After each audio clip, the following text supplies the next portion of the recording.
Саламатсыңарбы урматтуу 11 апрелде шайлоого бара турган айымдар. Силер үчүн бир суроо пайда болуп атат, ошого кичине түшүндүрмө жүргүзүп кетейин.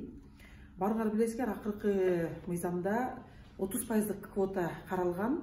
Анан көп учурларда силер үгүткө катышпай эле койгула, силер квота менен мындайдер өтөсүңөр деген маселелер болуп атат да. Бул кичине туура эмес түшүндүрмө. Анткени себеби квота эмне үчүн берилген? Карасаңыздар, бардык талапкерлер кандай бир добуштарга ээ болушат.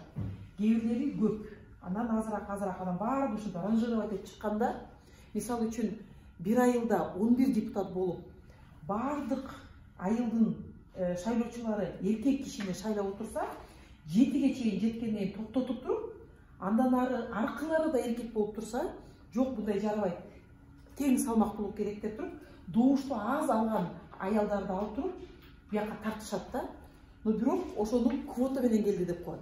Но эгер силер кадимкидей агитация жүргүзүп үгүт ишин, силер айылыңарда уже кандай бир ишиңер сиңип, элдер силерди таанып кала турган болсо, анда могу жерде көрсөткөндөй баягы добуш алгандардан балким даже эң көп добуш алып, бул жерде туруп калышыңар мүмкүн да.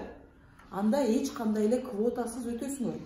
Эң көп добуш алган өтөт, андан кийинкиси өтөт. Анда могу жерде жалаң эркектер болуп калса, анда аялдарды квота менен тартып келет.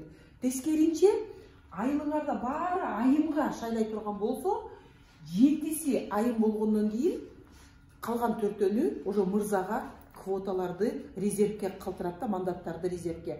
Ошон үчүн мырзалар айткандай, сен иштебей койсоң деле өтөсүң деген, ал кайсы жерде болот? Мисалы үчүн 11 депутат кое турган жакта 4 эле айым койсо, иштесеңер де иштебесеңер де 4-өңөр өтөсүңөр. Анткени 7-нин 4-ө резервке айым коюлган.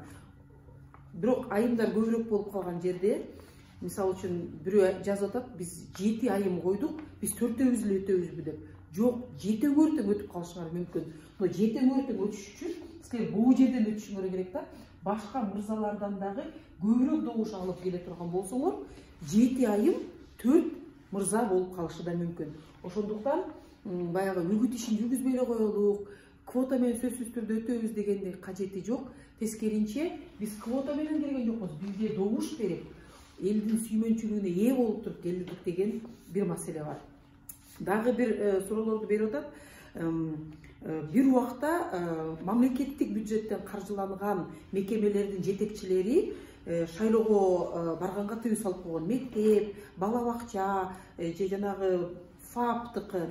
Азыр ал норманы кайра жоюшту. Ошондо мектептин директорлору, ушундай жетекчилер койгон болсо, ошол үгүт иштеринде кете турган убакта алар өзлөрүнүн баягы ордун тапшырып коюп турушат.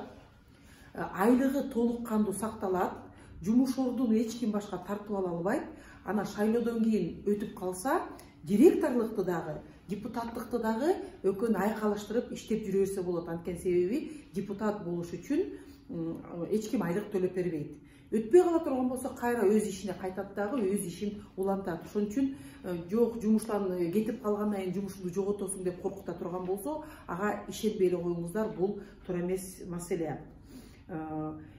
Айлык толугу менен сакталабы деген суроолор келип атат. Толугу менен сакталат. Силер кадимкидей иштеп жүрүп аткандай болгондо айлыгыңарды аласыңар. Ошентип дагы бир суроо келиптир. Жергиликтүү кеңештерге бул 11 апрелден кийин конституцияга шайлоо өтөт. Андан кийин жетекчилерди, главаларды аким дайындайбы деген суроо келиптир. Аким эч кандай дайындабайт. Мен ишенем, ага чейин барбайбыз деп. Анткени себеби шайлоодон кийин эле биринчи сессия болгондо алар ушундай биринчи өзлөрүнүн туруктуу комиссияларын шайлап алып, андан кийин уже дароо өзүнүн главасын шайлаганга өтүшөт. Мен ойлойм, ошо 11-инде эле кабыл алган конституция менен дароо эле мыйзамды чыгара коюп, аким шайлаганга жол берилбейт. Анткени себеби аким өзү мамлекеттик кызматкер. А бизде конституцияда мамлекеттик кызмат жергиликтүү өз алдынча башкаруу менен экөө бири-бирине мындай басымдуулук жасаганга болбойт. Жергиликтүү бийлик өзүнчө, значит, ал жерде же депутаттар шайлайт, же биз азыр сунуштап атабыз түз шайлоо болгула. Ошо жердеги жамаат ошол айылдын же шаардын эли өзүнүн мэрин же глава айылдын өзүлөрү шайлабасын деп атабыз да. Мындай аким сунуштап берип, аким дайындайт деген бул билбейм кайра совет доорунда кетебиз да. Бизде Кыргызстандын эгемендүүлүк кабыл алгандан бери андай практика болгон эмес. Балким практика жүзүндө сунуштап койчу, ошолор өтчү, но мыйзамда дайыма өз алдынча башкаруу өзүнчө болуп, өздөрү билип, өздөрү шайлаган. 2007-жылга чейин түз шайлоо болуп келген. Эл жамааты кадимкидей шайлоого барып, биздин айыл өкмөттүн жетекчиси ушул болсун деп шайлоого барып келген. Ошон үчүн суроолоруңар болсо, МСУ Чекит Кийжи деген сайтка интернет приемныйга жазып коюп тургула. Биз силердин суроолоруңарга жооп бергенге дайым даярбыз. Мыйзамдардын түшүнбөй калган жактарын түшүндүрүп беребиз. Сак саламатта калыңыздар.